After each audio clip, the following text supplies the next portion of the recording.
Nehru college आपके विधानसभा का एक अकेला कॉलेज है। वहाँ पे एकेडमिक बिल्डिंग नहीं है, बिल्डिंग 50 साल पुरानी है। करीब 4000 बच्चे हैं जिसमें से 90% लड़कियां हैं, लेकिन एक भी फीमेल स्टाफ वहाँ पे नहीं है।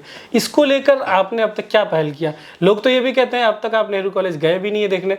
एक बार शायद किसी क्रिकेट टूर्नामेंट के लिए उद्घाटन के लिए गए, उसके अलावा प्रॉपर जो होता है कि कॉलेज में जाके देखें किस चीज़ की ज़रूरत है, वो भी नहीं किया आपने 4.5 साल में। नेहरू कॉलेज में बस बात करते हैं तो क्या अगर बहादुरगंज में विपक्ष का विधायक है तो नेहरू कॉलेज उम्मीद छोड़ दे कि उसमें उसका कुछ हो सकता है? नहीं, ये बहादुरगंज का नहीं, आप अगर देखिएगा किशनगंज में भी स्टाफ नहीं है या और जगह भी जो स्टाफ है वहाँ, लेकिन जब तक सरकार बहाल नहीं करेगी तो हम लोग तो भी कोशिश ही कर सकते हैं। हम लोग सरकार को कह सकते हैं, हम लोग तो बहाल ही नहीं कर सकते, हम लोग सरकार को कह सकते हैं और प्रयास जारी है।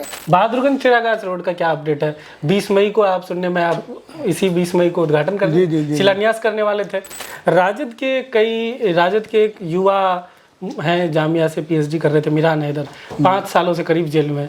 उनकी क्या चर्चा होती है आपके पार्टी के अंदर की उसको लेकर पार्टी की स्ट्रेटजी क्या रहेगी, कैसे बाहर निकालेंगे या उसको चुनाव लड़ाएंगे 25 में, या उनके परिवार से आपके तरफ से लोग जाके मिलते हैं, ऐसा कुछ होता है पार्टी के अंदर? फिर अगर पैसा देने की ही बात अगर हो तो हमारे अख्तरुल ईमान साहब 12 विधायक लेकर के जदयू में भागे थे राजद से, तो क्या उनको पैसा दिया गया था?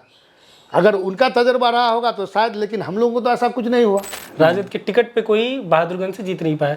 2 बार राजद यहाँ से चुनाव लड़ी, 2000 में और 2010 में। 2000 में फैयाज साहब लड़े, करीब 9000 वोट लाए, और 2010 में आप लड़े, करीब 5000 वोट लाए। तो ऐसे में इस बार जब राजद के सिंबल पे आप दावेदारी कर रहे हैं तो क्या लगता है मुश्किल होगा? यहाँ का कैडर बेस है राजद में? हम लोग मार्शल आउट कर दिए जाते हैं या और उठा करके फेंक दिए जाते हैं, तो फिर क्षेत्र में भी नहीं कुछ हो रहा था। तो यही सब चीज़ें तो आप जब एमआईएम से चुनाव लड़ने की सोचे होंगे तब तो आपको भी पता होगा कि मुश्किल से 4, 5, 6 ही जीतेंगे। यह आइडिया तो आपको पहले से होगा ना। आपके जो गठबंधन की साथी है कांग्रेस, वो इसको अपना ट्रेडिशनल सीट मानती है। हालांकि उनके जो विधायक थे तौसीफ साहब, वो चले गए हैं एमआईएम में लीग। तो ऐसे में कांग्रेस क्या ये सीट छोड़ेगी? कांग्रेस भी तो दावेदारी करेगी ना। अगर उनको लगता, कहीं ना कहीं उनको लगा कि भाई कांग्रेस नहीं होगा, तब ना वो छोड़ के भाग गए।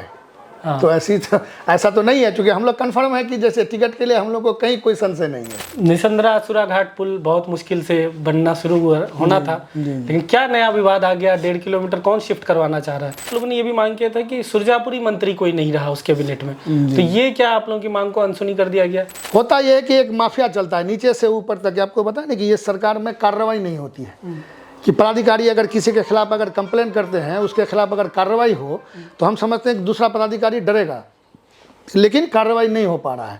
आप कंप्लेन कीजिएगा तो धड़ा का धड़ा, चूंकि ऊपर से नीचे तक सब सेटिंग रहता है। गठबंधन की बात तब आती ना कि पार्टी का स्ट्रेंथ रहता। अगर आप 5 रहते तो शायद राजद को जरूरत पड़ती तो ऑफर किया जाता गठबंधन। तो आप उनके तरफ रहिएगा तो फिर उनकी शिकायत कीजिएगा तो वो तो फिर आपका नहीं सुनेगा। तो वही बात, विपक्ष तो ये करता ही है ना। हाँ। आज भी तो राजद में रह के भी तो यही किया जा रहा है ना। तेजस्वी यादव क्या नीतीश कुमार के बारे में नहीं बोलते हैं? महेशपटना में थोड़ा ज्यादा लगता है जरूरी है कि 4 वार्ड वहाँ पे टोटली कनेक्टिविटी के खतरे में। स्वास्थ्य सेवाओं में सुधार के लिए आपने क्या क्या किया? लोग ये भी बता रहे हैं कि आपके जो पीएचसी हैं उसमें अल्ट्रासाउंड, एक्सरे वगैरह भी नहीं हो रहा है, रेफरल हॉस्पिटल की मांग है, तो उसको लेकर 4.5 सालों में क्या क्या हुआ?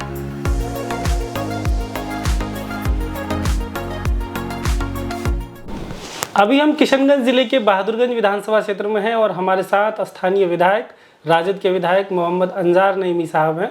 2020 में ही पहली बार विधायक बने, एआईएमआईएम के टिकट पर विधायक बने यहाँ से, और कुछ सालों के बाद, 1-1.5 साल के बाद एआईएमआईएम के 4 विधायक, 5 में से जो 4 विधायक थे बिहार के, वो राजद में शामिल हो गए। उनमें से एक मोहम्मद अंजार नईमी साहब हैं। आज हम तमाम मुद्दों पर बात करेंगे, पीछे की राजनीति, भविष्य की राजनीति, क्षेत्र के विकास को लेकर जो भी सवालात इलाके के लोगों ने कमेंट में आप लोगों ने दिए हैं, हर तरह की चीज़ों पर बात होगी और तफसील से बात होगी। सबसे पहले विधायक जी शुरू करते हैं। आपका जो छोटा सा कार्यकाल 4.5 साल का रहा, इसको हम मोटे तौर पर 3 हिस्से में बांट सकते हैं। पहले आप एक छोटे दल एआईएमआईएम के विधायक रहे शुरुआत में, फिर उसके बाद आप राजद में गए तो सत्ताधारी दल के विधायक भी हो गए, फिर अब राजद में होते हुए सबसे बड़े विपक्षी दल के भी विधायक हैं। तो तीनों में से कौन सा टर्म आपके लिए बेहतर रहा एज ए विधायक? काम करने में किस में ज़्यादा आसानी हो रही है? अगर कहा जाए तो सबसे ज़्यादा आसानी जब सत्ता में आए हम लोग पार्टी बदलने के बाद, तो हमारे इलाके का काफ़ी काम हुआ। और जहाँ भी हम लोग जो भी लिख करके दिए मैक्सिमम काम हम लोग का हुआ, तो हम कहेंगे कि वो बेहतर कार्यकाल रहा। उसके बाद भी बहुत संघर्ष के बाद काम मिलता है। उस समय मैं बोलना नहीं पड़ता था, लिख करके दिए तुरंत स्वीकृति मिल जाती थी, ये फायदा था। तो वो बीच का जो सत्ता में जो रहे वो कार्यकाल ज़्यादा बेहतर रहा। तो एमआईएम से राजद में जब आप लोग गए तो आपको उम्मीद थी कि सत्ता में रहेंगे पूरे टर्म तक? जी, चूँकि देखिए पहले नीतीश कुमार जी भी हम लोगों से संपर्क में थे जी। तो वो कह रहे थे कि हमारे तो हम लोग तो चूँकि जाना नहीं चाह रहे थे एक्चुअली, चूँकि नीतीश कुमार, फिर बाद में नीतीश कुमार जी के तरफ से जो लाइजनिंग कर रहे थे तो उनके तरफ से जो थे तो उन्हीं के तरफ से आया कि देखिए हम लोग एनडीए में नहीं रहेंगे, एनडीए में नहीं रहेंगे और जो ही हम लोग छोड़ेंगे तो चूँकि एनडीए जो है या भाजपा जो है जो बड़ा दल के नाते उसका गवर्नर होता है और वो तुरंत फिर उसको इन्विटेशन देगा सरकार बनाने के लिए, उस वक्त हम लोग चाह करके भी नहीं रोक पाएंगे। तो ऐसा स्थिति में आप लोग राजद की तरफ जा सकते हैं। तो हम लोग फिर भी नहीं चाह रहे थे, लेकिन चूँकि ऐसी स्थिति आई कि बड़ा पार्टी बनाने के लिए राजद में हम लोग भी सोचे कि चूँकि काम नहीं हो पा रहा था, 1.5 साल हम लोगों ने देख लिया, बहुत संघर्ष किए, विधानसभा में आवाज़ उठाए, मार्शल आउट हुए, सब कुछ हुआ, तो देख रहे थे कि काम हो नहीं पा रहा था। चूँकि जवाबदेही अवाम के प्रति था हम लोगों का, किसी के पार्टी के प्रति तो बाद में है, लेकिन अवाम के प्रति पहली जवाबदेही हम लोगों का था, तो काम हो नहीं पा रहा था। तो जिस कारण हम लोग राजद से जब संपर्क हुआ तो उन लोगों का कहना था कि आप लोग अगर पार्टी में आ जाते हैं तो सरकार बन जाएगी। तब हम लोग सोचे कि भाई बड़ा दल बनाने के लिए हम लोग राजद में गए। उसके बाद जो ही गए उसके बाद सरकार बनी तो काम भी हुआ। अगर हम लोग सरकार में नहीं जाते या अगर पार्टी नहीं बदलते तो जितना सारा काम हुआ था ये संभव भी नहीं था। आपने लाइजनिंग शब्द का इस्तेमाल किया, जो मध्यस्थ जो आदमी करता है, तो वो जदयू की तरफ से जब ऑफर आया तो किस तरह का ऑफर था, क्या क्या चीज़ ऑफर कर रहे थे? राजद से जो मध्यस्थ किया वो क्या ऑफर कर रहा था? देखिए लाइजनिंग का मतलब ये था कि जैसे अब वो डायरेक्ट तो नीतीश कुमार जी नहीं कह रहे थे कि आइएगा आप लोगों के क्षेत्र में ये कर देंगे वो कर देंगे, कल वोट देगी पब्लिक तो काम के बिना पर ही वोट देती है, तो ऐसे आप अगर कुछ भी कीजिएगा कल फिर आप चुन करके नहीं आइएगा। तो भाई चुन के आना नहीं आना, हम लोग भी चाह रहे थे कि हम लोग आए तो कुछ इलाके के लिए करें। तो उन्होंने बताया कि जो जो बड़े बड़े काम हैं आप लोगों का हम लोग प्रायोरिटी में करेंगे। तो यही चीज़ वो कह रहे थे कि आपका जितना होगा और जगह के जो काम हो रहा है जो तो भाई जिसके हिस्से में जो आता है तो आपको स्पेशल पैकेज दिया जाएगा, ज़्यादा से ज़्यादा काम देने का प्रयास किया जाएगा कि आप लोगों को ये कर देंगे वो कर देंगे, जैसे जैसे जो जिस इलाके का काम था तो उस हिसाब से वो बता रहे थे कि आपका भाई 500 करोड़ का काम एक्स्ट्रा करवा देंगे या और कुछ करवा देंगे, ये देंगे। तो इस तरह का लाइजनिंग का मैं इस्तेमाल किया। मंत्री या फिर जो पैसे का आरोप लगता है ये सब? नहीं, जाहिर सी बात है कि हर आदमी सोचता है कि भाई हम लोग भी ये किए, तो चूंकि बनना उनका ये था कि भाई एक ही आदमी मंत्री बनेगा। कोई भी होगा आपके 4 में से एक ही बनेगा। तो ये लोग तय थे कि हम लोग मंत्री बनने वाले नहीं है, हम लोग चाह रहे थे कि काम हो इलाके का, काम के लिए ही हम लोग अपना ये सोच रहे थे कि भाई इलाके में जब काम नहीं हो रहा था, फिर 5 साल के बाद आज चूँकि अवाम के प्रति जवाबदेही है तो अवाम को क्या जवाब देंगे, क्या मुँह लेके हम लोग जाएंगे कि भाई आपके लिए ये किए वो किए। आज तो बोलने के लिए मेरे पास सारा कुछ है।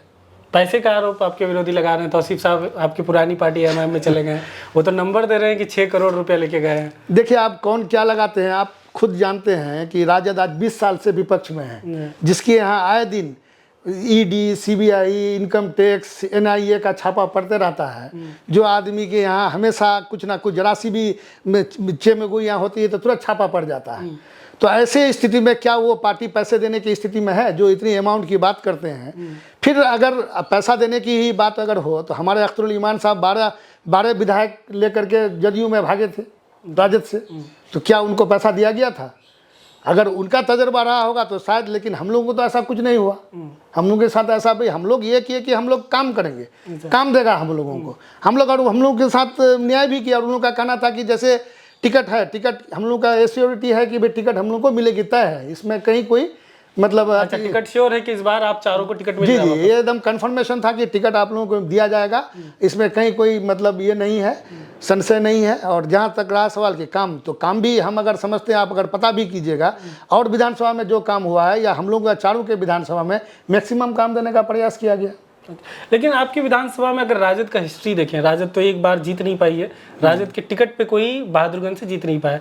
2 बार राजद यहाँ से चुनाव लड़ी, 2000 में और 2010 में। 2000 में फैयाज साहब लड़े, करीब 9000 वोट लाए, और 2010 में आप लड़े, करीब 5000 वोट लाए।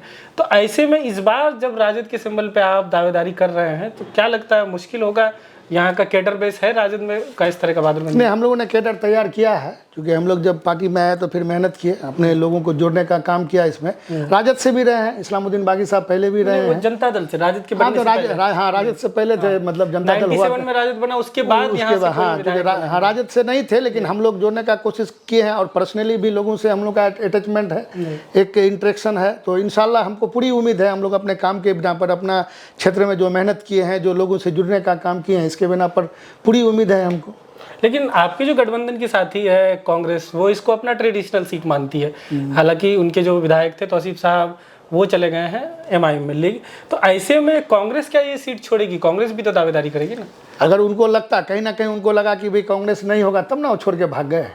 हाँ। तो ऐसा तो नहीं है, क्योंकि हम लोग कंफर्म है कि जैसे टिकट के लिए हम लोग को कहीं कोई संशय नहीं है। अच्छा। हम लोग कंफर्म है। कांग्रेस के पास तो और लीडर होंगे ना यहाँ पे, उनके अलावा कोई? तो हम तो ये समझते हैं कि अगर वो होंगे तो तौसीफ साहब से ज़्यादा तो मजबूत नहीं थे कोई। अच्छा। अगर देखें कांग्रेस में, अगर यहाँ का जो नेता लोग हैं, तो उस हिसाब से तो भाई वो जब छोड़ के भाग गए, तो जाहिर सी बात है कि कांग्रेस ये सीट नहीं लेने जा रही है। तो तौसीफ साहब से पहले भी तो यहाँ कांग्रेस के विधायक थे ना? हाँ थे, लेकिन कांग्रेस का यहाँ पे अभी कर जो रहा है।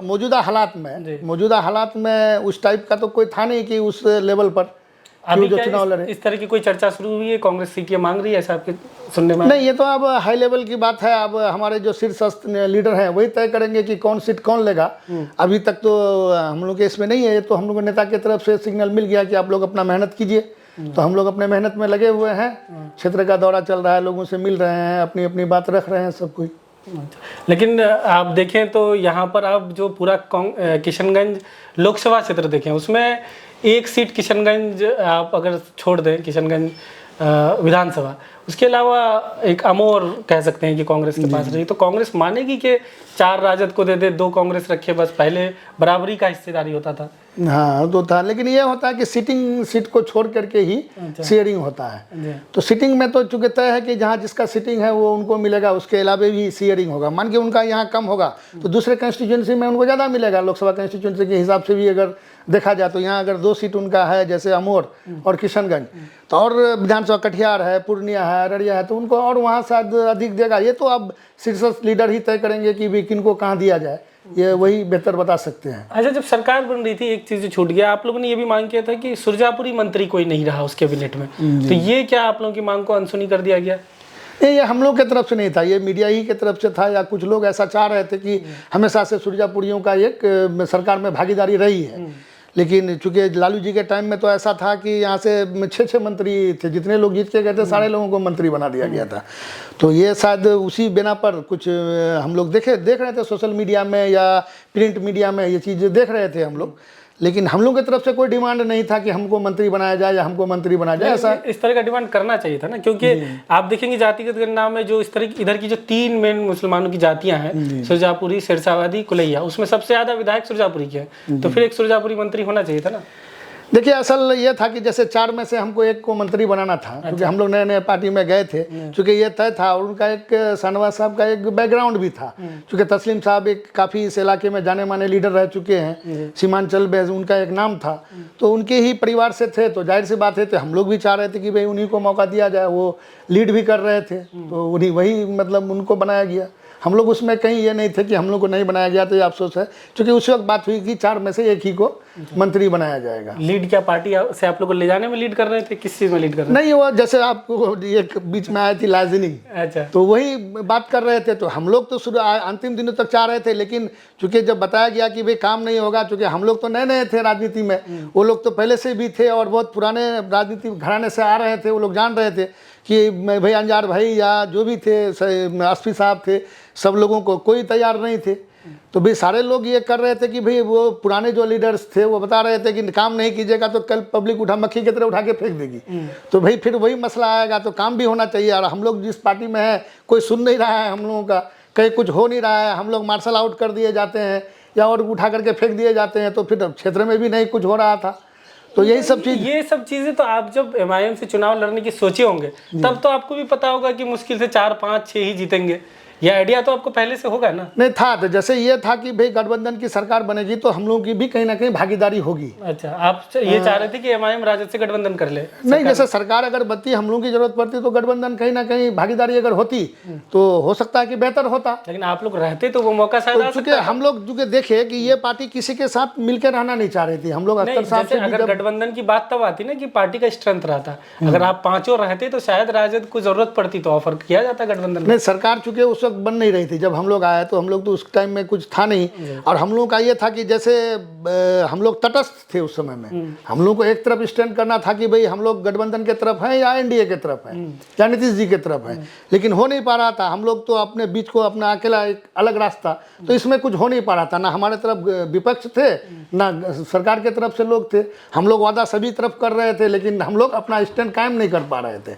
दिक्कत ये हो रही थी। अब मुख्यमंत्री जी को हम लोग कह के आ रहे थे कि हम लोग आपके साथ हैं, जहाँ जरूरत पड़ेगी भाई हम आपके साथ रहेंगे, तो काम बेहतर ढंग से हम लोग को करवाइए। हम लोग कह रहे थे, जहाँ बाहर निकले फिर अख्तर साहब वही ये लूली लंगड़ी सरकार शुरू कर देते थे हम लोग दोबारा। तो मुख्यमंत्री अक्सर गुस्सा जाते थे, अरे तुम लोग यहाँ बोल के जाते हो, उधर जाके तुम्हारा नेता ऐसा करता है, गाली देता है, ये करता है, फिर काम की बात करते हो तुम लोग। तो इस तरह का दिक्कत हो रहा था। हम लोग अपना स्टैंड कायम कर नहीं पा रहे थे कि हम लोग हैं किधर, विपक्ष के तरफ चाह रहे है। थे कि सरकार के विरोध नहीं बोले अख्तर साहब? नहीं, हम अगर सरकार से काम लेना चाह रहे थे, अख्तर साहब खुद जा करके हुआ वही हम लोग को लेके चलते थे कि भाई हम लोग का काम नहीं हो रहा है या हम लोगों का सुन नहीं रहा है, तो फिर आपके तरफ से हम लोग आपके साथ हैं। क्योंकि हम लोग तो उस वक्त बोल नहीं सकते थे, हमारे लीडर वो थे, वो बोल रहे थे कि हम आपके साथ हैं। काम करवाने के लिए मतलब हाँ, खामोश रहना था हाँ, ये था कि भाई हम लोग जा रहे हैं वहाँ, भाई तो भाई उनको जब आप एश्योर कर रहे हैं कि आपके तरफ हैं, तो आप उनके तरफ रहिएगा, तो फिर उनकी शिकायत कीजिएगा तो वो तो फिर आपका नहीं सुनेगा। तो वही बात, विपक्ष तो ये करता ही है ना। आज भी तो राजद में रह के भी तो यही किया जा रहा है ना। तेजस्वी यादव क्या नीतीश कुमार के बारे में नहीं बोलते हैं? बोलते हैं। हम तो ये कह रहे हैं कि हमको तो एक स्टैंड कायम करना होगा कि हम या तो विपक्ष की तरफ है या विपक्ष के साथ मजबूती से खड़े रहते हैं। तो हम इधर विपक्ष की तरफ भी नहीं है और सरकार की तरफ भी नहीं है, तो बीच का रास्ता तो मेरे लिए कोई फायदा का नहीं था। अच्छा, पिछले 3 चुनाव अगर देखें तो बहादुरगंज में 2019 लोकसभा, 20 में आप खुद जीते, उसके बाद 24 में लोकसभा, तीनों में ही एमआईएम ने लीड लिया है बहादुरगंज में। भले ही लोकसभा चुनाव एमआईएम नहीं जीत पाई हो, लेकिन लीड बहादुरगंज में रहता है। तो ऐसे में आपको लगता है कि अब वापसी करना 3 चुनाव के बाद राजद के लिए आसान होगा या गठबंधन के लिए आसान होगा? देखिए, तो वक्त बताएगा, क्योंकि हम लोग अपने हिसाब से मेहनत कर रहे हैं और हमको पूरी उम्मीद है। और जो पब्लिक से जो अवाम से जो प्यार मिल रहा है, तो इंशाल्लाह हमको पूरी उम्मीद है कि हम लोग बेहतर ढंग से और पिछले बार से भी ज़्यादा हम मार्जिन से इस बार जीत करके इंशाल्लाह आएंगे। पूरी उम्मीद है हमको। हम लोगों ने मतलब कई लोगों से, आम लोगों से सवाल मांगा, तो कई आपके पुराने कार्यकर्ता जो शायद एमआईएम से जुड़े होंगे, आपसे जुड़े होंगे, उनका ये कहना था कि विधायक जी अब हम लोगों से मिलते नहीं हैं, हम लोगों को मतलब भूल चुके हैं, जो इलेक्शन में दिन रात खटे उनके लिए, उनको वो इज्जत नहीं दे रहे हैं। उनसे आप क्या कहना चाहेंगे? नहीं, आज भी आप अगर देखिएगा एमआईएम के पुराने जितने लीडर थे जो हमसे जुड़े हुए हैं, वो आज हमारे साथ हैं। अच्छा, अब कुछ आप एक तो के जो बड़े लीडर हैं एमआईएम के, तो आप वो लोग तो हमारे संपर्क में है नहीं, तो भाई आप जाहिर सी बात है कि हमसे उनसे जुड़ते नहीं है, तो हम उनके लिए या उनसे मिलना जहाँ भी होता है, अलेक्स लेक आज भी है मेरा, जो अखलाकियात है वो कायम आज भी है। लेकिन और अलग बात है कि अब जितने लोग हैं एमआईएम के थे जो मेरे चुनाव में जो मेरे साथ थे, आज भी वो लोग आज मेरे साथ हैं। अब कुछ वो बड़े नेता हैं वो अब ये कर, आज जो हालात है आप देख लीजिए, आज सारे लोग मेरे साथ हैं एमआईएम के। अच्छा, चलिए अब कुछ मुद्दों पे बात करते हैं।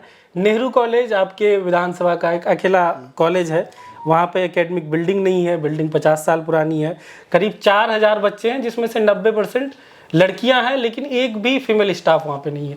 इसको लेकर आपने अब तक क्या पहल किया? लोग तो ये भी कहते हैं अब तक आप नेहरू कॉलेज गए भी नहीं है देखने, एक बार शायद किसी क्रिकेट टूर्नामेंट के लिए उद्घाटन के लिए गए, उसके अलावा प्रॉपर जो होता है कि कॉलेज में जाके देखें किस चीज़ की ज़रूरत है, वो भी नहीं किया आपने 4.5 साल में। नहीं, गलत जानकारी है आपको, क्योंकि हम कई बार प्रोग्राम हुआ, वो प्रिंसिपल साहब जो है हमको बुलाए, हम गए भी हैं और टूर्नामेंट में तो 2-3 बार गए हैं। बाकी ऐसे भी ज़रूरत पड़ी है गए हैं। उन्होंने मुझे बाउंड्री के लिए बोला था। भवन तो है वहाँ, तो कुछ चूँकि भवन बनने के बाद 50 साल पुरानी नहीं, कुछ एक भवन जो है एक मोटा मोटी 10-15 साल पुराना भवन भी है जो बना था। 4000। हाँ, तो उसके लिए हमने विधानसभा में क्वेश्चन भी किया है। और अभी जो वहाँ जो ये है एकेडमिक जो ये है कि हम लोग चाह रहे थे कि आर्ट्स, साइंस और कॉमर्स, तो अभी सिर्फ आर्ट्स की पढ़ाई होती है। इसके लिए मैंने विधानसभा में क्वेश्चन भी किया कि वहाँ साइंस की भी पढ़ाई होनी चाहिए। मैंने चिट्ठी भी लिखा है इनको, वीसी को। मैंने ये कहा कि भाई वहाँ वहीं से आप उसको ये कर दीजिए, वहाँ आर्ट्स और साइंस की। और रहा सवाल टीचर्स की या कोई भी महिला स्टाफ की, तो महिला स्टाफ ये है कि बहाली करना सरकार की जिम्मेदारी है। हम लोग तो आवाज़ उठा रहे हैं, आज आप किसी भी क्षेत्र में जाइए, हर जगह अब स्टाफ की कमी है। अब ये जो 17 महीने का जो कार्यकाल था तेजस्वी जी का या हमारे पार्टी का या गठबंधन का, तो इस 17 महीने में जितनी बहालियाँ हुई अगर आप देखिएगा तो ये 17 महीने का ही देन है। एक Guinness book of world record में भी दर्ज हुआ कि ये 17 महीने में इतने कम समय में इतने लोगों का मतलब को रोजगार देना। वो तो खैर बीपीएससी टीचर का मामला, वो अलग नहीं, मामला। टीचर के अलावा कॉलेजों का जो ये हाल है, एक कॉलेज है जी उसमें जी भी जी जी ये मैं उसका ये भी कह रहा हाल हूँ कि ये हमारे बस का नहीं है, ये सरकार ही कर सकती है। हम लोग तो आवाज़ उठाते हैं, हम लोग चाह रहे हैं कि भाई हर उस खाली जगह को पूर्ण किया जाए, तो हम लोग तो आवाज़ ही उठा रहे हैं। अब भरना सरकार का काम है। आज तो सरकार यहाँ तक ये कर दिया कि मदरसों में भी बहाली का जो प्रक्रिया था उसको रोक दिया गया है। आज चेयरमैन तक नहीं लेके आ रही है सरकार, तो ये स्थिति तो करके रखा है। तो अब ये सरकार बोल रही है कि शिक्षा के प्रति जो उतना लगाव बोल रहे हैं नीतीश कुमार जी, लेकिन सिर्फ बोलना और दिखावे के लिए है, लेकिन कहीं से वो नहीं चाह रहे हैं कि ऐसे टीचरों का भी जो इंटर कॉलेजेस था, जितना जिसको +2 का जो ये किया हुआ था उसको भी स्थगित कर दिया गया अभी तत्काल के लिए, कि वो लोग अभी कोई एडमिशन या कोई एग्जाम नहीं करा सकते, उन लोगों को रोक दिया गया है। चूँकि अभी पंचायत लेवल पर +2 का कर दिया गया, हर पंचायत में +2 स्कूल। तो नहीं, नेहरू कॉलेज में बस बात करते हैं, तो क्या अगर बहादुरगंज में विपक्ष का विधायक है तो नेहरू कॉलेज उम्मीद छोड़ दे कि उसमें उसका कुछ हो सकता है? नहीं, ये बहादुरगंज का नहीं, आप अगर देखिएगा किशनगंज में भी स्टाफ नहीं है या और जगह भी जो स्टाफ है वहाँ, लेकिन जब तक सरकार बहाल नहीं करेगी तो हम लोग तो भी कोशिश ही कर सकते हैं। हम लोग सरकार को कह सकते हैं, हम लोग तो बहाल ही नहीं कर सकते, हम लोग सरकार को कह सकते हैं और प्रयास जारी है। क्या जवाब आया सरकार का? आपने अगर बताया कि वहाँ 6 ही स्टाफ है या साइंस की पढ़ाई नहीं है, आर्ट्स में भी सारे सब्जेक्ट नहीं है, होम साइंस नहीं है, म्यूजिक नहीं है, ज्योग्राफी नहीं है, तो क्या जवाब आया कि नहीं देंगे? सरकार सिर्फ आश्वस्त करती है, हाँ हम लोग फलाना वित्तीय वर्ष तक इसका बहाली कर देंगे, या जिसके लिए भी बहाली के लिए हम लोग आवाज़ उठाते हैं, सरकार यही आश्वस्त करती है कि बस हम लोग की प्रक्रिया चालू है, प्रक्रियाधीन है, जैसे ही ये होगा हम लोग इसको बहाल करेंगे, लेकिन कर नहीं रही है, ऐसा कुछ दिख नहीं रहा है। अब सरकार क्या चाह रही है, मनसा क्या है वो जाने, हम लोग तो कोशिश कर रहे हैं। क्योंकि जब भी हमने सवाल किया किसी भी स्टाफ की कमी को लेकर के, बस वही है कि सरकार प्रक्रिया सारा काम प्रक्रियाधीन है। तो इसको बड़ा मुद्दा क्यों नहीं बनाया जा सकता? आप लोग जितने भी राजद के विधायक हैं या आपके जो सीनियर लीडर हैं, उनको लेके अगर आप एक डेलीगेशन लेके जाएं या एक प्रोटेस्ट करें, बड़ा मुद्दा आप लोग 4 सालों में क्यों नहीं बनाया आपने इसको? बड़ा मुद्दा क्या, तो बड़ा मुद्दा तो है ही एक तरह से। हम लोग तो भाई इसको लेकर सड़क पर उतरे, एक बड़ा डेलीगेशन लेके सड़क पर नहीं उतरा गया, क्योंकि हम लोग सदन में इसकी लड़ाई लड़ रहे हैं, तो सड़क पर उतरना मुनासिब नहीं समझे। जब जरूरत पड़ेगी तो सड़क पर भी उतरा जाएगा। आपने डिग्री कॉलेज की मांग की टेरागाछ में, आपको जवाब आया अनुमंडल में, और दूसरा नहीं मिल सकता है। नहीं, अभी क्या नहीं मिलेगा टेरागाछ को? नहीं, हम लोग सरकार को ये भी मांग रखे थे कि जितना आपका इंटर कॉलेज है तो सारे, क्योंकि हर प्रखंड में इंटर कॉलेज को उस वक्त एक मान्यता दिया गया था +2 के लिए, तो वो सारा अभी स्थगित कर दिया गया है। तो मैंने चिट्ठी भी लिखा है मुख्यमंत्री को और विधानसभा में क्वेश्चन भी डाला था कि ऐसे कॉलेज को वहाँ नज़दीक के जो यूनिवर्सिटी हैं उससे मुंसलिक करके ग्रेजुएशन की पढ़ाई अगर होती है तो हमारी बच्चियाँ खास करके, अभी जब अगर कोई भी बच्ची अगर एडमिशन लेने के लिए ऑनलाइन अप्लाई करती है तो उसको मधेपुरा भागलपुर कर दिया जाता है, जो अपने उसको एजुकेशन ड्रॉप करना पड़ता है। तो ऐसी स्थिति में हमने बात रखी है, तो देखिए उसके लिए चिट्ठी भी आ गया है, सरकार मान गई है इस बात को। हर प्रखंड में अभी टेरागाछ के लिए जहाँ है वहाँ नहीं, जैसे बहादुरगंज में नेहरू कॉलेज है तो बहादुरगंज में अभी नहीं, लेकिन टेरागाछ के लिए चिट्ठी सीओ को आ गया है 8 एकड़ जमीन उपलब्ध कराने के लिए कि वहाँ डिग्री कॉलेज की स्थापना की जाएगी, 8 एकड़ जमीन उपलब्ध कराया जाए। ये अभी चिट्ठी आ गया है और उम्मीद है कि बहुत जल्द इस पर तो विधानसभा में आपको जवाब तो ये मिला था कि अनुमंडल में दूसरा और हाँ नहीं, पहले ये था, लेकिन फिर जब स्टैंड बदला है। जी स्टैंड ऑफ सरकार पहले ये था, हम लोग को जवाब भी आया था कि पहले हम लोग प्रयास ये करेंगे कि हर अनुमंडल में एक डिग्री कॉलेज होगा, उसके बाद जहाँ पॉपुलेशन के हिसाब से हम लोग देखेंगे, पहले ये जवाब था। लेकिन अभी जो फिर देखते हैं रिसेंटली सरकार इस स्टैंड को बदली है और अभी चिट्ठी आया है हर प्रखंड लेवल पर, हम लोगों को भी चिट्ठी आया कि आपका जो क्वेश्चन था उसके जवाब में हर प्रखंड में चिट्ठी सीओ को दे दी गई है, सीओ को कि 8 एकड़ जमीन उपलब्ध करा करके जहाँ जहाँ डिग्री जिस प्रखंड में नहीं है उस प्रखंड में डिग्री कॉलेज कायम किया जाएगा और 8 एकड़ जमीन उपलब्ध करा करके रिपोर्ट करना है, जैसे ही रिपोर्ट होगा वहाँ काम शुरू होगा। बहादुरगंज में अनुमंडल बनाने का भी बहादुरगंज को एक मांग था, उसको लेकर कुछ हुआ? तो अनुमंडल हम लोग मुख्यमंत्री से इस बात को लेकर मिले भी थे, तो उनका कहना है कि पहले प्रायोरिटी के हिसाब से, डिस्टेंस के हिसाब से ठाकुरगंज को तो अभी पुलिस अनुमंडल किशनगंज बनाई है, ठाकुरगंज बनाया गया है, तो बहादुरगंज को अभी नहीं बनाया गया है। तो हम लोग का मांग है कि बहादुरगंज भी जब भी बने तो बहादुरगंज ठाकुरगंज दोनों को अनुमंडल बनाया जाए। अलग अलग? जी जी। अच्छा, एक साथ नहीं? तो बहुत छोटा नहीं, मतलब अनुमंडल जब बने तो उसका तो हम लोग जब मालूम हुआ कि भाई मुख्यमंत्री वहाँ चिट्ठी बन के रेडी हो गया था, अभी वो नोटिफिकेशन नहीं हुआ था, तो जैसे ही हम लोग को मालूम हुआ कहीं से तो कि ऐसा ऐसा हुआ, तो मुख्यमंत्री को हम लोग मिले कि भाई ठाकुरगंज को बना रहे हैं, बहादुरगंज को नहीं बना रहे हैं। तो उन्होंने कई रीज़न दिया कि ठाकुरगंज थोड़ा किशनगंज से दूर हो जाता है और वहाँ पुलिस अनुमंडल बनाया जा रहा है, जब अनुमंडल बनाया जाएगा तो दोनों जगह बनाया जाएगा। तो इसका आश्वस्त किए वो, तो हम लोग भी अभी ये है कि जब बनाया जाएगा, इस तरह की प्रक्रिया चलेगी तो हम लोग को भी, हम लोग का बहादुरगंज भी बनेगा अनुमंडल। स्वास्थ्य सेवाओं में सुधार के लिए आपने क्या क्या किया? लोग ये भी बता रहे हैं कि आपकी जो पीएचसी हैं उसमें अल्ट्रासाउंड, एक्सरे वगैरह भी नहीं हो रहा है, रेफरल हॉस्पिटल की मांग है, तो उसको लेकर 4.5 सालों में क्या क्या हुआ? देखिए, ये रेफरल हॉस्पिटल का दर्जा इसको मिल गया है, लेकिन उसके लिए जितनी भी सहूलतें हैं वो नहीं मिला है। ये उसका ये रेफरल हॉस्पिटल का दर्जा बहादुरगंज को मिल चुका है, बोर्ड भी शायद लग गया है, लेकिन इसका जो जितने डॉक्टर्स होने चाहिए या जो इक्विपमेंट होना चाहिए वो अब तक यहाँ उपलब्ध नहीं है। सिर्फ इक्विपमेंट के नाम पर एक आपका एक्सरे हो रहा है, एक्सरे वो भी सप्ताह में 3 दिन, क्योंकि एक ही टेक्नीशियन है, ये जो कोचाधवन 3 दिन देखता है, 3 दिन बहादुरगंज देखता है। तो ये सारे मिला करके यहाँ भी डॉक्टरों की कमी है। मेरा टेरागाज में आज के दिन में 2 ही डॉक्टर थे, बीच में 6 डॉक्टर था।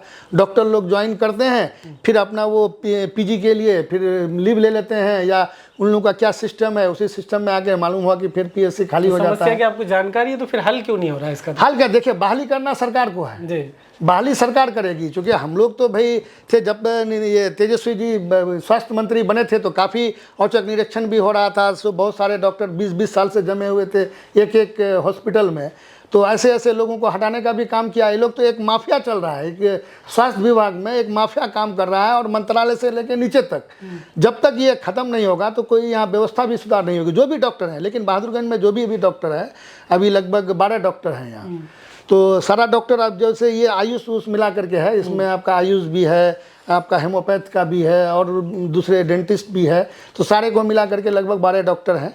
तो जो हिसाब से है, तो बाकी लोग तो बेहतर काम कर रहे हैं अभी बहादुरगंज में, लेकिन और बेहतर होना चाहिए। लेकिन उस हिसाब से रेफरल के हिसाब से हमारे यहाँ वो सहूलत अभी उपलब्ध नहीं हुआ है। बहादुरगंज चिरागाज रोड का क्या अपडेट है? 20 मई को आप सुनने में, आप इसी 20 मई को उद्घाटन कर शिलान्यास करने वाले थे? नहीं, ये मेरे तरफ से नहीं था, ये कार्यपालक अभियंता ही, मतलब कोई पत्रकार पूछे थे शायद उनसे, तो उन्होंने कहा कि यार हमको भी उम्मीद था कि शायद 20 तारीख तक हो जाएगा, लेकिन हुआ ये तो 1 साल पहले इसका टेंडर हुआ था। तो ये सरकार, तो ये समझिए एनडीए की जो सरकार अभी है, ये भ्रष्टाचार से लिप्त है। ये 1 साल पहले टेंडर हो गया, टेक्निकल बिड खुला, फाइनेंशियल बिड खुल गया, सारा कुछ होने के बाद भी मतलब वर्क ऑर्डर नहीं दिया गया। वर्क ऑर्डर इसलिए नहीं दिया गया कि ठेकेदार मंत्री से नहीं मिला। अच्छा, मंत्री से मिल लेता। इस ठेकेदार का कहना था कि पहले हमको एग्रीमेंट होगा, मैं जो थे उस समय में, अच्छा, तो वो मंत्री नहीं मिला नहीं ठेकेदार का, जबकि वो भी भाजपा का ही ठेकेदार था। ठेकेदार जो था वो टॉप लाइन कंपनी को मिला था, जो कटिहार, जो शायद अशोक अग्रवाल जी हैं, एमएलसी भी हैं, तो उन्हीं की कंपनी है ये टॉप लाइन, तो उन्हीं को मिला था। तो मालूम जब किए, जब ऐसे ठेकेदारों से जब बात हुई तो वही बताया कि मंत्री जी भेंट करना, लेकिन हम कह रहे हैं कि पहले एग्रीमेंट हो उसके बाद भेंट करेंगे। लेकिन इसमें वो चूँकि कैंसिल कर नहीं सकते थे काम चूँकि जो IAS का जो टीम होता है, वो टीम उसको फाइनल कर चुका था, तो उसको वो कैंसिल नहीं कर सकते थे। फिर वो क्या किए, रीटेंडर कर दिए। तो रीटेंडर ये लोग तुरंत नहीं कर रहे थे, चूँकि वो कोर्ट चले गया टॉप लाइन वाला, चूँकि उसको फाइनल हो गया था कि भाई वो काम एग्रीमेंट करके काम शुरू करेगा। तो सिर्फ भ्रष्टाचार का भेंट चढ़ गया ये कि नहीं किया तो रीटेंडर लिख दिया, तो ये कोर्ट गया, तो कोर्ट में भी अभी थोड़ा डिले हो जाता है, तुरंत हो नहीं पाता है कोर्ट में, क्योंकि पहले अभी डिजिटली सब कुछ हो रहा है। तो पहले ऑनलाइन ये था, ऑफलाइन था, तो लोग मतलब ये करके अपना वो कर लेते थे, लेकिन अभी डिजिटली होने के कारण अभी सारा सिस्टम से होता है, तो जल्दी पकड़ाता नहीं है केस।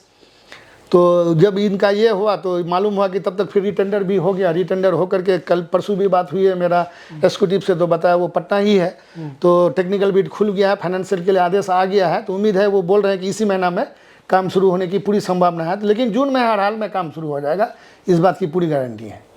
अंचल में लोग म्यूटेशन वगैरह के लिए परेशान हैं, आप वाकिफ़ होंगे इस मामले से। कई लोगों को ऑब्जेक्शन में, मतलब ऑब्जेक्शन कर दिया जाता है, लेकिन वो ऑब्जेक्शन वाला पार्टी भी शामिल नहीं होता है, लोग DSLR ऑफिस तक दौड़ रहे हैं। इसको लेकर आपने कुछ किया अब तक? नहीं, इसके लिए तो हम लोग, चूँकि हमारे यहाँ के भी मंत्री थे, काफ़ी अच्छा भी था, जायसवाल जी को हम लोग कंप्लेंट भी किए। होता यह है कि एक माफिया चलता है नीचे से ऊपर तक। आपको पता है ना कि ये सरकार में कार्रवाई नहीं होती है, कि पदाधिकारी अगर किसी के खिलाफ अगर कंप्लेन करते हैं, उसके खिलाफ अगर कार्रवाई हो, तो हम समझते हैं कि दूसरा पदाधिकारी डरेगा, लेकिन कार्रवाई नहीं हो पा रहा है। आप कंप्लेन कीजिएगा तो धड़ा का धड़ा, चूँकि ऊपर से नीचे तक सब सेटिंग रहता है। लेकिन फिर भी जो भी हमारे संज्ञान में है, जैसे भी हो, पदाधिकारियों को बोल करके हम लोगों ने काम करवाने का काम किया है। फिर भी मेरी नज़र रहती है हर वक्त, अंचल में चाहे प्रखंड में, हम लोग प्रयास करते हैं कि लोगों का काम हो, बिला वजह प्रताड़ित नहीं हो। लेकिन है कहीं जो जानकारी नहीं है, जो कुछ लोग ऐसे हैं जो डायरेक्ट करते हैं, तो कुछ लोगों का बिला वजह भी वो, जबकि एक नियम बना दिया गया है कि इस के तहत अगर नहीं होगा तभी उसको कैंसिल किया जा सकता है या रिजेक्ट किया जा सकता है। क्योंकि रिजेक्ट करने के एक बार जब रिजेक्ट हो जाता है तो यहाँ से नहीं होकर के वो सीधे DCLR के यहाँ अपील करना पड़ता है। तो जाहिर सी बात है कि दिक्कत तो है अंचल में। भ्रष्टाचार हम ये नहीं कह रहे हैं कि ख़त्म हो गया, भ्रष्टाचार आज भी है, लेकिन बहुत हद तक हम लोग कंट्रोल करने का काम किए हैं। और उम्मीद है सरकार बनेगी तो ज़्यादा हम लोगों को ताकत मिलेगा और ज़्यादा उसको प्रभावी ढंग से हम लोग कर पाएंगे। अभी वोटेशन को लेकर परेशान है वो उनको आप क्या सुझाव दे रहे हैं? वो आपके पास आएंगे तो समाधान हो जाएगा? नहीं, जो आते हैं तो समाधान तो होता है। मान लीजिए कुछ अगर गलत हो रहा है, अगर उसके साथ गलत कर रहा है, तो जब तक हम लोग को जानकारी नहीं होगी तो हम लोग पदाधिकारी को बोल नहीं सकते हैं। अब हम लोग सारा कुछ अगर स्मूथली अगर चल रहा है तो स्मूथली चल रहा है, तो हम लोग सोच रहे हैं कि भाई ठीक है। अगर जहाँ दिक्कत आता है तो हम लोग उसको पदाधिकारी को डांटते भी हैं कि भाई क्या दिक्कत है, क्यों नहीं हो रहा है। कल एक इसका था मामला था रोड का, इनक्रोच का, नहीं खाली हो रहा था, वहाँ रोड बनना था। मुखिया फोन किया, हमने CO को बताया, CO तुरंत एक्शन लिया, तुरंत उसका वहाँ काम भी शुरू हो गया। अब नहीं बताएगा, चुपचाप रहेगा, तो भी हम लोग को भी जानकारी, चूँकि इतना बड़ा लंबा क्षेत्र है, तो जानकारी जब तक नहीं होगा तो हम लोग तो उसको कुछ कर नहीं सकते हैं। आपकी जानकारी में आएगा तो समाधान होने का बता रहे हैं कुछ। हाँ, ये है जो पब्लिक लोग करते हैं, जहाँ स्मूथली हो रहा है तो हम लोग समझ रहे हैं कि स्मूथली हो रहा है। जो कंप्लेन आ रहा है तो हम लोग उसको मतलब ये कंप्लेन को सुधार करने का भी प्रयास करते हैं, करवाने का भी प्रयास कर रहे हैं। बहादुरगंज में जाम की समस्या आपके आने के बाद लगता है और थोड़ी बढ़ते जा रही है। तो बाईपास बनने वाला था 2 यहाँ से, मतलब एक आपका 84 तक बनने वाला था, LRP से 84 और LRP से बहादुरगंज टेरागाछ रोड, उसका कुछ है अपडेट? नहीं, वही तो कह रहे हैं कि दोनों एक ही साथ स्वीकृत हुआ था। ये बहादुरगंज टेरागाछ रोड 218 करोड़ स्वीकृत हुआ था, 110 करोड़ में मेरा वो भी स्वीकृत हो गया था आपका बाईपास। सरकार जो गिर गई है समझिए, उसका भेंट चढ़ गया। तो रोड तो किसी तरह खैर हो गया है, लेकिन बाईपास इंशाल्लाह आप तो इसमें नहीं, अगर लोग ताकत देंगे तो इंशाल्लाह अगले इसमें पूरी तैयारी के साथ उसको किया जाएगा। एक तरह से सारा कुछ रेडी है, वो तो स्वीकृत किया हुआ था, लेकिन फिर उसको रीप्रोसेस करना पड़ेगा क्योंकि अभी वो रुक गया है। लेकिन जो ही अगर मान बहादुरगंज टेरागाछ रोड चूँकि झांसी रानी चौक से है, ये अगर चौड़ीकरण के साथ अगर बन जाएगा तो हम समझते हैं कि इंशाल्लाह बहुत हद तक कम हो जाएगा, लेकिन ये काफ़ी नाकाफ़ी होगा। तो इसको फिर हम लोग बाईपास के द्वारा इसको सॉल्व करने का प्रयास करेंगे। एक तरह से सारा रोड मैप रेडी है, तो चूँकि ये सरकार में आगे नहीं किया, चूँकि सरकार गिर गई तो रुक गया काम बाईपास का। तो हम लोग इंशाल्लाह इसका नेक्स्ट मौका मिलेगा तो इसको कराने का प्रयास करेंगे। इसको निसंद्रा असुरा घाट पुल बहुत मुश्किल से बनना शुरू होना था, लेकिन क्या नया विवाद आ गया? 1.5 किलोमीटर कौन शिफ्ट करवाना चाह रहा है? वापस जहाँ निर्धारित था उस जगह पे बन पाएगा? जी, अभी रिपोर्ट भी कर दिए हैं। अभी उस दिन DM साहब को मैं फ़ोन किया था, DM साहब आए भी थे, हम लोग भी गए थे। तो पब्लिक का कहना है कि यहाँ से ठीक होगा, और वो उधर थोड़ा घुमाव हो जाता है, और वहाँ थोड़ा वो भी था कि वहाँ अगर बनता है दोनों तरफ कनेक्टिविटी देगा, रोड को ऊंचा करना पड़ेगा, तो फिर कुछ गांव डूब जाएगा बरसात के दिनों में, फिर अलग से पुल देना पड़ेगा दोनों साइड। तो ये ज़्यादा कॉस्टिंग आ रहा था। तो DM साहब को सारी बात समझा है, DM साहब भी बात को समझे हैं। तो एक टीम गठित किए थे, वो FCD का, RWD का और RCD का, तीनों विभाग के इंजीनियरों को लेकर के वो तुरंत बोले कि तीनों का एक टीम गठित कर देते हैं। गठित करके शायद रिपोर्ट भी कर दिया, और हमको पूरी उम्मीद है कि उसी जगह पर शायद फाइनल भी हो गया है जहाँ लोग चाह पहले से जो निर्धारित था उस जगह पे शिफ्ट नहीं होगा, उसी जगह पे फाइनल हो गया है जहाँ मतलब निसंद्रा वाले चाह रहे हैं, वहीं होगा इंशाल्लाह। पक्का ये लोगों को आप आश्वासन दे रहे हैं ना? हाँ, नहीं एकदम पूरा, चूँकि हमको भी स्रोतों से पता चला कि फाइनल कर दिया गया है, और वहीं उसी जगह पर सारे लोगों का मत भी वही था कि वहीं होना है और वहीं हो जाएगा। एक्चुअली यहाँ हो रहा था क्या कि इंजीनियर का कहना है कि यहाँ 113 किलोमीटर बनेगा, और वहाँ से बनना था लगभग वो 400 मीटर बनना था, और यहाँ 113 मीटर बनना था।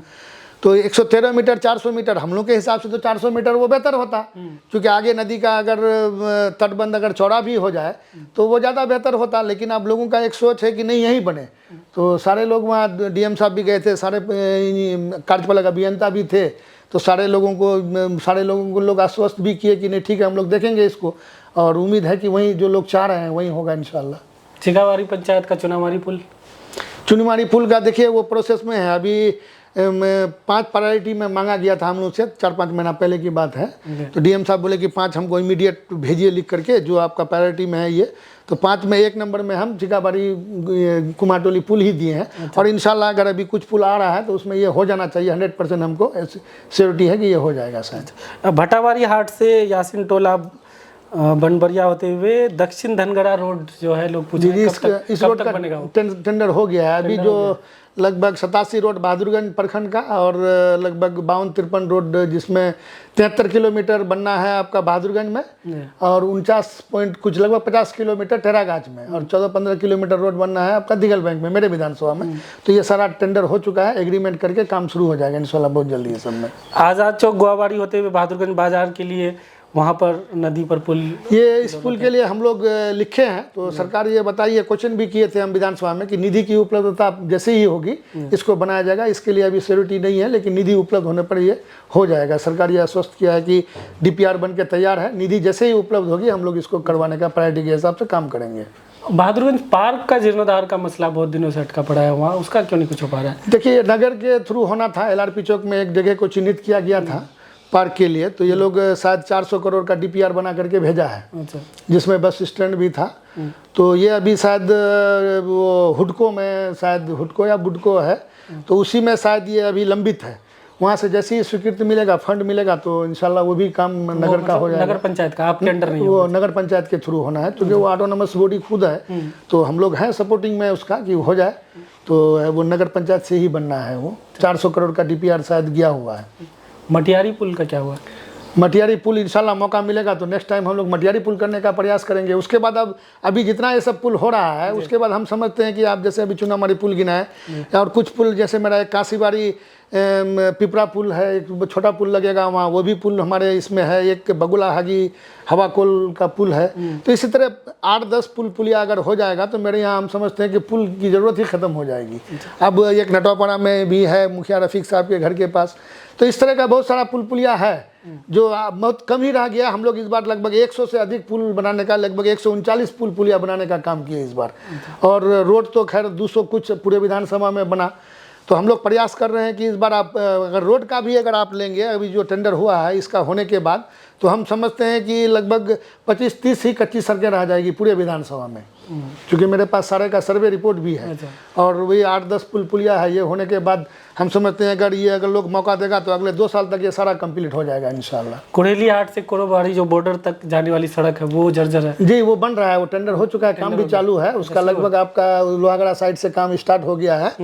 ये लोहागड़ा तक जाएगा, बॉर्डर रोड में जाके मिलता है। तो इनका इंजीनियर, ये ठेकेदार है इंजीनियर सरवर साहब, वो आपका बीबीगंज तक आ चुका है उधर काम करते हुए। अब इधर लगभग 5-7 किलोमीटर और काम कर रहा है, उसमें चल रहा है काम। उधर तो मटेरियल भी हो गया है, काम चालू है। वो उम्मीद है कि 3-4 महीने में फाइनल कर देगा वो। बिजली की समस्या आजकल थोड़ा सा इधर के लोग बता रहे हैं कि समयसर गुआबाड़ी जनता की तरफ ज़्यादा लौचा पथरगट्टी की तरफ तार वार जो उधर गिर जाने। देखिए, अभी होता ये है कि जब हम लोग के यहाँ बारिश भी ज़्यादा होती है, थंडरिंग भी बहुत ज़्यादा होता है। और अक्सर पिछले बार भी ये था कि जब मानसून उतरता है ना, तो थंडरिंग की वजह से इंसुलेटर पंक्चर हो जाता है।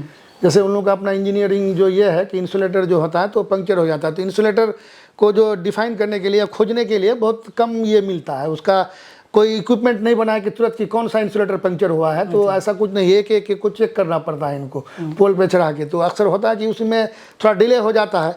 अभी जब मानसून उतरता है तो हर 15-20 दिन थोड़ा डिस्टर्ब रहता है, क्योंकि थंडरिंग भी हमारे यहाँ काफ़ी होती है।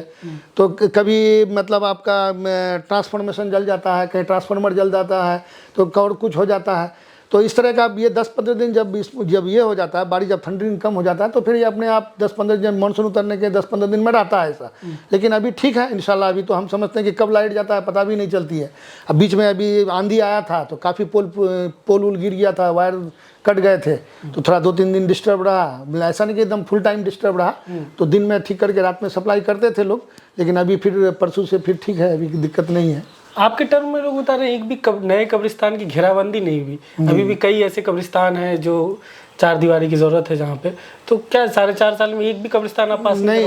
असल ये है कि सरकार ने कब्रिस्तान की घेराबंदी पर रोक लगा रखी है। अच्छा, ये जब से एनडीए की सरकार आया है, तो पहले जो हुआ था, लेकिन सरकार अभी इस पर तो घेराबंदी शुरू जो हुआ है मोटा मोटी तो एनडीए की सरकार में हुआ नहीं, नीतीश कुमार जी करवाए थे, लेकिन अभी चूंकि वो पूरे दबाव में है एनडीए का। अच्छा, मतलब क्योंकि ये मैं नहीं, आप कहीं भी पता कर सकते हैं कि सरकार की तरफ से एक रोक लगा दिया गया। तो सारे विधायकों ने कहा, चाहे हम ही नहीं, चाहे वो जो लेफ्ट के हों, भाजपा के भी विधायक चाह रहे थे कि भाई अगर चूँकि उनके भी क्षेत्र में कुछ मुस्लिम गांव होंगे ही, तो वो भी चाह रहे थे कि घेराबंदी अगर आप सरकार की तरफ से नहीं होता है अगर, तो वो विधायक निधि से ही हम लोग कर दें। अच्छा, विधायक निधि जो मिलता है तो उससे कर देते हैं अगर भाई आप, लेकिन उसमें भी वो जैसे एक लिख के आता है, एक प्रोटोकॉल आता है कि इसके हिसाब से ही आप काम कर सकते हैं, उससे अलग हट के आप नहीं कर सकते। तो उस पर बैन ही लगा दिया, मतलब हाँ, एक तरह से अभी हम लोग तो चाह रहे थे कि भाई आपने अगर वो मौका देता तो हम लोग अपना विधायक निधि से करवा देते जहाँ जरूरत होता। तो अभी उसी कब्रिस्तान का घेराबंदी होगा जहाँ आपका कोई हिंदू मुस्लिम राइट होने का खतरा है, कहाँ ज़्यादा अगर बलवा होने का खतरा होता है, ऐसी स्थिति में एसपी रिपोर्ट करता है कि भाई यहाँ अगर बाउंड्री नहीं होने से खतरा हो सकती है, तो ऐसे स्थिति में एसपी के रिपोर्ट करने पर तब गृह मंत्रालय से वो बनता है। पहले वो अल्पसंख्यक कल्याण विभाग से बनता था, अब वो गृह मंत्रालय से वो इक्का दुक्का ही जहाँ ऐसा कुछ अगर मामला होता है तो ऐसा ही बन रहा है। लेकिन हम लोग कोशिश कर रहे हैं, बीच में काफ़ी सारे विधायकों ने पूरा हंगामा कर दिया कि आप अगर एक तरफ कह रहे हैं कि भाई उसमें नहीं होगा अगर अल्पसंख्यक कल्याण विभाग से, तो आप ये कर दीजिए भी हम लोग विधायक निधि से बनाएंगे। लेकिन उसके लिए भी आपने दे रखा है कि आप विधायक निधि से भी नहीं बना सकते हैं, तो भी हम लोग फिर कैसे बनाएं? क्योंकि एक डिमांड है लोगों का कि नहीं बाउंड्री वाल होना चाहिए कब्रिस्तान में। तो हम लोग तो कोशिश है, सारे विधायक ने काफ़ी लिख करके भी दिया, लगभग विपक्ष के सारे विधायक साइन करके दिए मुख्यमंत्री को कि आप इसमें जुड़वाइए उसको, कि विधायक निधि से जो काम होता है उसमें एक काम ये भी हो कि कब्रिस्तान का भी घेराबंदी हो। तो अब तक तो नहीं हुआ है, तो हम लोग कोशिश में है, अगर उसमें हो जाता है तो हम लोग विधायक निधि से ही घेरवाने का काम करेंगे। एक आपके यहाँ तो ऐसा भी कब्रिस्तान है जहाँ पर मतलब उस तरह का विवाद नहीं, लेकिन जमीन को लेकर तो कुछ है विवाद। महमूद हाशमी साहब का जो टोला है बिरनिया, हाँ, उसका शायद हो गया है, उसका गृह मंत्रालय से अच्छा वहाँ हो गया है, तो वो उसको गृह मंत्रालय सीधा उसको करवाएगा। हाँ, वो गृह मंत्रालय करवाएगा। जहाँ वही विवाद होने का खतरा है, वहाँ हिंदू मुस्लिम राइट होने का खतरा पैदा हो जाता है, तो ऐसी जगह पर जहाँ तनाव पैदा हो जाता है, तो ऐसे जगह पर वही एसपी रिपोर्ट करते हैं, उसको वो गृह मंत्रालय से बनता है। तो उसका एक अलग ये है, चूँकि अल्पसंख्यक कल्याण विभाग से नहीं बनना है उसको। नदी कटाव की समस्या रह ही गया है, महज बतना हो गया आपका, उसके बाद लौचा का दरिया टोली, यूनिस टोली, ये सब हो गया, कई जगह है। मतलब देखिए, तो इसको लेकर मोटा मोटी 2000 काम क्यों नहीं हो पाया? 2023 में हम लोग लगभग 15-16 जगह काम हुआ था, जहाँ जहाँ काम हुआ तो वहाँ तो रुक गया। फिर भी मेरे यहाँ बहुत काफ़ी जगह रह गया था, तो अभी 10 जगह काम हो रहा है और बड़ा मजबूती से भी काम हो रहा है। तो जहाँ काम किए हैं वहाँ एक तरह से कटाव रुक गया है। अभी जहाँ हो रहा है तो बड़ा अच्छा ढंग से काम, हम लोग कई जगह का विजिट भी किए, देखे भी, लोग काफ़ी खुश भी हैं। लेकिन ये जो काम हो रहा है तो इससे कटाव रुकेगा भी। फिर भी लेकिन 2-4-5 जगह और रह गया है, तो हम लोग फिर बाद में लिख करके भी दिए 10 पॉइंट को मुख्यमंत्री के यहाँ। तो नहीं हुआ तो मुख्यमंत्री का कहना था कि जहाँ अभी अब नहीं होगा, अब समय भी नहीं है, तो उसको फ्लड फाइटिंग से रोकने का इस बार काम किया जाएगा।